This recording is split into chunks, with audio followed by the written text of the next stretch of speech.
កំណត់ត្រារត់ចម្ងាយឆ្ងាយ Ultra Running ចម្ងាយ 2000 គីឡូម៉ែត្រត្រូវបានបំបែកការពីចុងសប្តាហ៍កន្លងទៅបន្ទាប់ពីអ្នកស្រី Sophia Woods រត់ឆ្លងកាត់ផ្លូវ Via Alpina ដោយប្រើពេលវេលាត្រឹមតែ29ថ្ងៃប៉ុណ្ណោះកាត់តាម8ប្រទេសផ្លូវនេះលាតសន្ធឹងតាមបណ្ដោយជួរភ្នំ Alps ដែលមានកម្ពស់ខ្ពស់ប្រៀបបាននឹងការឡើងភ្នំ Everest រហូតដល់12ដង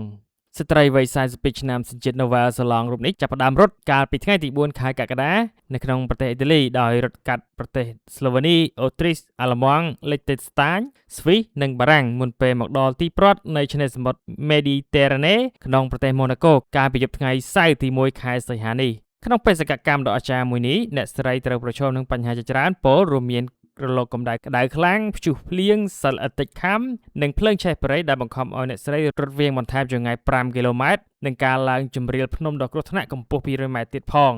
ហើយទីបំផុតអ្នកស្រីបានបំបែកកំណត់ត្រាចាស់របស់ជើងខ្លាំងជនជាតិអង់គ្លេស Jake Catterall កាលពីឆ្នាំ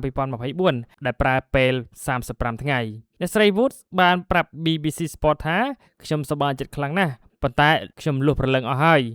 2ថ្ងៃចុងក្រោយខ្ញុំគេងបានតែ1ម៉ោងកន្លះទៅ2ម៉ោងកន្លះប៉ុណ្ណោះដើម្បីប្រជែងបង្កើនល្បឿនដល់ទីព្រ័ត្រវាធ្វើឲ្យខ្ញុំស្ទើរតែទ្រាំលេងបានការរត់ Ultra Running គឺផ្អែកលើការរៀបចំខ្លួនផ្លូវចិត្តរឹងមាំនិងសមត្ថភាពជំរុញខ្លួនឯងទៅមុខនៅពេលមានបញ្ហាខ្ញុំជឿថាស្ត្រីពិតជាមានភាពប៉ិនប្រសប់ក្នុងការបត់បែននិងជួយខ្លួនឯងឲ្យជំនះរាល់ឧបសគ្គដែលប្រឈម